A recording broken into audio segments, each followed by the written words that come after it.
Salut les passionnés et bienvenue chez Christophe. Il nous a invités aujourd'hui pour nous présenter ce simulateur de combat. Christophe, explique-nous un peu. Simulateur de combat base RC, petit baquet F1. Chance que j'ai eu d'avoir en pré-série. C'est maintenant dispo sur leur site classique, sur lequel j'ai adapté pas mal d'accessoires. Qui donne en plus là pour avoir un levier de vitesse et un frein à main hydraulique, tout ça pour poser les souris. Il y a un support d'écran en plus. C'est propre, il y a un petit hub 16 ports. C'est ce qu'on peut faire de mieux, je pense, avec ce type de setup. Pédalier Schingsvelt, le nouveau kit justement de durcisseur. Il y a des vibreurs Simagic dessus avec des kits impression 3D pour les fixer. Pédale carbone de chez The Friendship Racer. SimCube Pro 2. Le pavé que tu vois derrière, pavé, là, donc, voilà, exactement, qui te met une force dans les bras, c'est violent. Ouais, c'est un 25 Newton. Pareil, on a mis un petit prolongateur qui vient des États-Unis pour le prolonger d'une vingtaine de centimètres. La pièce maîtresse du setup. Petit volant ouais, qui vient de chez Swellpec. Énervé. Petite entreprise turque qui fabrique des volants custom sur mesure en carbone, qui est top au niveau finition,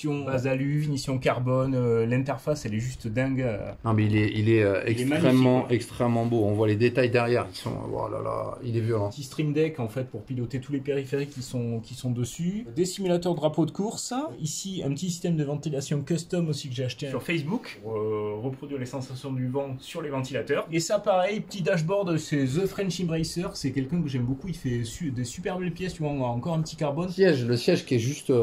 Alors c'est un siège F1 de chez Airseat. En setup F1, en fait, c'est Sparco qui a le meilleur siège, c'est des Sparco F1 Gaming là. Et c'est vrai que Airseat, ils ont refabriqué un siège qui est top, qui est large, qui est confort, on peut y rester des heures dedans. Pas déçu du choix. Ouais, il est vraiment terrible, on est trop bien. Il est vraiment cool quoi. Et puis après, la pièce maîtresse, c'est la pièce qui est en dessous. Donc ça, c'est une pièce que j'ai fabriquée custom sur mesure avec des profils en aluminium que j'ai fait découper au laser. Petit vérin, c'est des SFX 150, ceux-là, en 15 cm de débattement. Toute la partie variateur de vitesse est cachée sous le plancher en alu rouge là. Effectivement, on voit qu'en dessous il y a du monde là-bas. Ouais, il y a quelques petits branchements électriques. Là, on voit les parpaings qui alimentent tous ces vérins avec le réseau de câbles et de durite. Vérin électrique. Vérin électrique, exactement, doté par des variateurs de vitesse industriels. Parle-nous du châssis qui est juste énervé parce que, sans déconner, on a l'impression qu'on a sorti un châssis de voiture tout en aluminium. Ouais, ben en fait le châssis de chez Airseat il vient avec ça, c'est du profilé, c'est un châssis en 160 de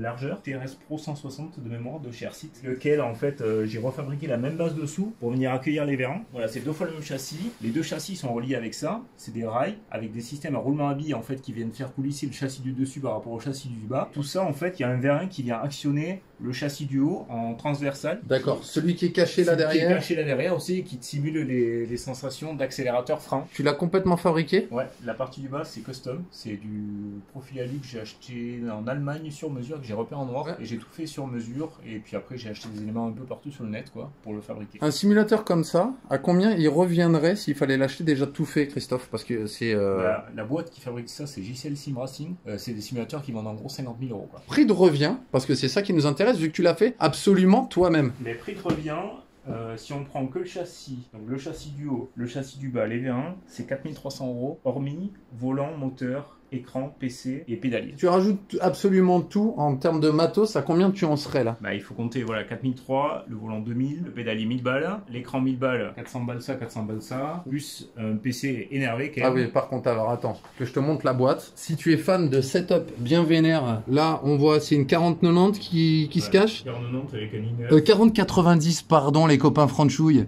Tout en liquide. Avec un i9, 32 Go de RAM. Là, on est sur un PC à ouais, facilement 3000 bahts, j'ai envie de dire, 4, plutôt 4 même. Mais la grosse problématique que j'avais, c'était vraiment, je me suis fait plaisir, j'ai acheté un gros casque de réalité virtuelle, donc c'est un Pimax 8K que j'ai dedans. Et en fait, pour que ça soit fluide, je voulais 90 FPS dedans. Regarde dedans.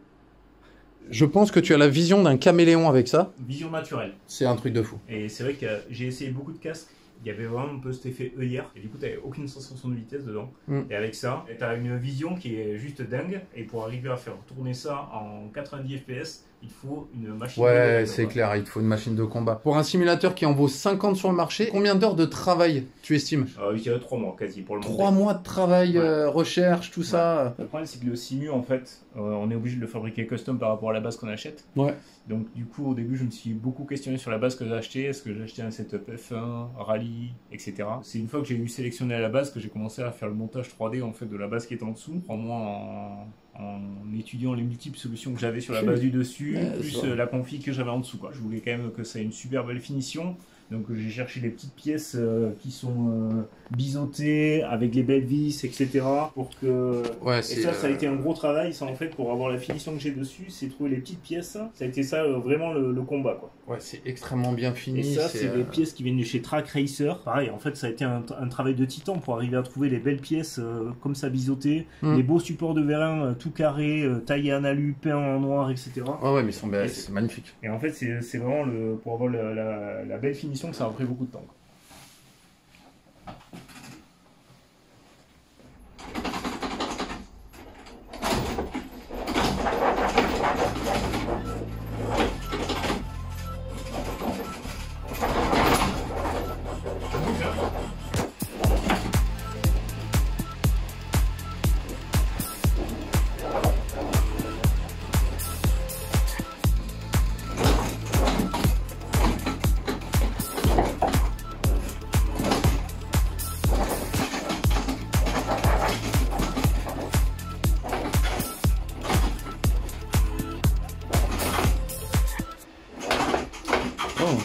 Le débattement, il est violent. Il est violent. Il est extrêmement violent. C'est 15 cm en fait. C'est énorme. Donc la différence du casque et de l'écran classique. Donc l'écran classique c'est bien parce qu'il bouge en même temps que le simulateur. Par contre le casque, il est fixé par rapport à un axe XYZ. Donc du coup quand le simulateur secoue, le casque il part dans tous les sens. Il y a un gyroscope qui est fixé sur le simulateur. Exact. Et qui en fait vient récupérer les éléments des simulateurs et qui les annule à l'intérieur du casque. Et donc là tu as le son, tu as absolument tout dedans. Ouais. Ah oui, et on voit qu'effectivement la différence, voilà, quand il y a un casque. Quand vous allez conduire, il y a un petit bouton qui est ici à l'arrière. Parce qu'il y a des fois le gyroscope il réagit pas très bien. Et du coup tu te retrouves avec la vue qui est complètement déphasée. Donc tu appuies sur ce petit bouton qui est juste ici derrière et ça te recentre l'image par rapport à ce que tu vois dans le casque. Là je suis complètement sur la droite, là je rappuie, hop ça me remet au centre. Et c'est là où c'est bluffant, c'est pour aller chercher les points de corde et tout, c'est énormissime. La VR pour ça, c'était notre cher Hugo Reynaud qui nous avait fait découvrir ça.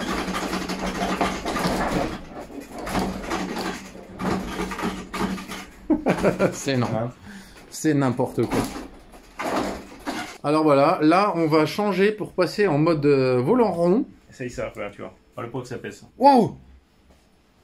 Ouais. Oh, j'ai vu que t'as les biceps qui ont commencé à gonfler, dis. Ouais. Et là donc le volant rond de voiture un petit peu plus conventionnel. Et est-ce qu'il comprend quand tu lui mets ce type de volant? Non, il n'est pas intelligent le volant. Mais par contre, SimCube, ça reste la référence en termes de ressenti au volant. Je préfère faire un peu de setting et avoir le meilleur ressenti au volant que le truc qui s'adapte l'un dans l'autre. Mais où t'as moins de ressenti. Moins de ressenti. Mais ça reste super beau. 300 balles sur AliExpress. Magnifique. Faut pas chercher trop loin. Non. Donc le volant c'est mis comme ça. Il faut juste refaire un reset du centre. Ah, tu dois forcer dessus quand même. Hein. Wow. Voilà. Et hop, c'est fait. Le changement de volant est fait. D'accord, ouais, donc ultra rapide. Là, frein à main hydraulique. Ouais. Ça freine assez fort. Le gros avantage de ça, c'est qu'il est très progressif. Donc vraiment, si tu veux mettre un petit coup... Avec le réservoir de liquide, hein, s'il te plaît. C'est totalement barjot. Ah ouais, là il y a un petit réservoir de liquide, mais en fait c'est le liquide qui vient appuyer ici sur un élastomère. Ouais. Et à l'intérieur de ça, tu as des élastomères. Donc quand tu l'achètes, tu as différents types d'élastomères. Ouais, rigidité d'élastomère, et puis tu peux venir les changer ici dedans pour ajuster ce que tu veux. C'est vraiment full custom ça. Énorme. Oui, effectivement.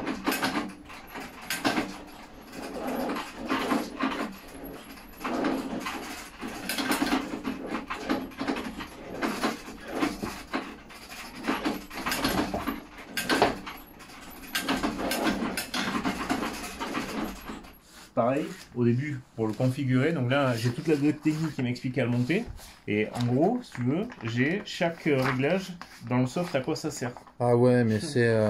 Et tu vois, je me suis imprimé les docs. C'est en anglais. Oui, tu vois, je vais vous montrer le soft qui vient piloter le boîtier Thanos, où tu vois, c'est assez chaud à régler. Avec un nom comme ça, en même temps, on s'en doutait. Hein. Et tu vois, sur la doc, là, tu as tous les profils de câblage, comment il faut câbler, les réglages qu'il faut y mettre dedans. Ça reste accessible. Ça, c'est le Thanos, tu vois. que tu vois ici là. Ouais. Mais en fait, c'est que des gars qui sont bénévoles sur les forums qui te mettent des infos là-dessus. Et puis en fait, c'est fou. Tu arrives à parler un petit peu anglais, puis tu arrives à t'en sortir. Ouais, mais c'est du partage d'infos en fait. C'est vraiment collaboratif. NASCAR 900 degrés. Ah, oui. C'est pas mal ça. Mais le casque, sans déconner, c'est un casque de la NASA quoi. C'est clair. Donc là, ça c'est le soft qui vient piloter le verre. Ici, tu as le pitch, le roll, le yaw. C'est les effets en fait comme ça, d'avant en arrière, les accélérations, les décélérations, etc. D'accord. Donc là, j'ai mis les verres en mode acquisition. Donc il va rester tranquille, tu disais, pendant... Voilà. Et ici, en fait, je lance un soft qui s'appelle IntelliTune. Et ça va venir récupérer toute la télémétrie du véhicule. Et après, ça va venir me proposer 3 modes de setting. Il faut conduire proprement pendant 3 minutes. Là, il y a un décompte que j'ai au casque. Je vais conduire pendant 3 minutes pour acquérir toutes les datas du véhicule. Donc là, tu viens d'avoir le message comme quoi il avait fini son acquisition. Ce qui est important de savoir, c'est que chaque voiture, elle a des settings différents sur les vérins pour vraiment te reproduire l'effet de chaque voiture. Donc, si tu conduis une vieille MX-5, en gros, la voiture elle va être très molle. Si tu conduis une F1, tu auras une sensation de voiture très dure. Tout à l'heure, on a essayé la Porsche, on a vu que c'était assez violent. Ouais.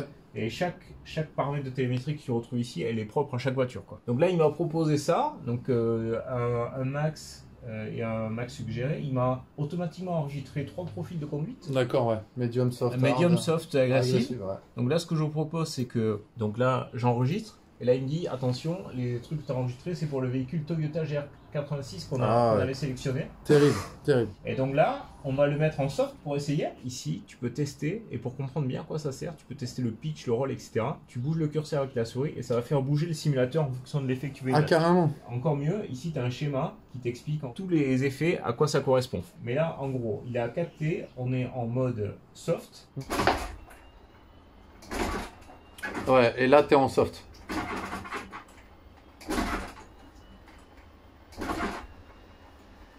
Ah mais c'est fou. Et la sensation, direct dès le premier réglage, elles sont vraiment très bonnes, quoi. Non mais c'est complètement dingue. Le truc il est en soft, c'est fou. Donc là on vient de passer en donc médium.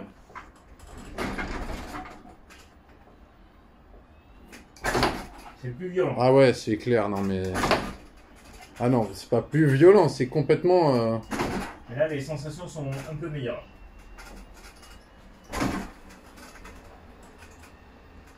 Ouais, c'est bien. Ouais, c'est bien. L'effet de freinage, c'est vraiment bien. Alors, explique-nous, parce que tu nous parlais de coaching tout à l'heure. Ça ne marche pas. Pourquoi? Ah merde. Parce que tu as fait 0 lap clean. Là, on n'avait pas l'impression que j'étais pas mal là pourtant. Oh merde. Je réexplique le truc. Donc le jeu, il est connecté via une plateforme internet et du coup en gros, on peut faire du coaching sur les véhicules qu'on pilote. Donc là, on a vu qu'on était sur ce circuit, on pilotait une Toyota GR. Malheureusement, on a fait 0 tour. Mais toi comme moi, on n'a pas fait un seul tour. Non. Mais c'est pas possible. Tu vois, t'avais la pression des pneus pendant ton tour là, tu vois. Oh, c'est énorme. Les températures de gomme. Ouais, mais c'est là, on est dans j'ai envie de dire, on est dans la vraie ville. En fait, c'était déjà là, c'est toute ta télémétrie. Tout, exactement, c'est ça. C'est énorme. Pas la faire partir. Pourquoi? Oh, c'est énorme. Donc toutes les phases d'accélération qu'on voit, les gros freinages. T'as tout qui est reporté sur le soft ici. C'est incroyable. Non mais c'est ultra poussé. C'est ultra poussé. Ah ouais, c'est du vraiment n'importe quoi. Bon Yann, ton bilan de cette session de simulateur on peut le dire, là je pense c'est un bon 45 000 euros. Très intéressant. Ouais, moi je suis vraiment sur le cul. Et effectivement, on peut comparer du simulateur à 10 000 balles qu'on a essayé en statique et puis effectivement quelque chose de beaucoup plus dynamique parce que là, c'est presque la vraie vie, j'ai envie de dire. C'était juste bluffant. Christophe, merci beaucoup pour ton invitation. C'était vraiment tout bonnement incroyable. Et puis de toute façon, on sera amené à se retrouver. Bah oui, on va faire quelques vidéos ensemble, je crois.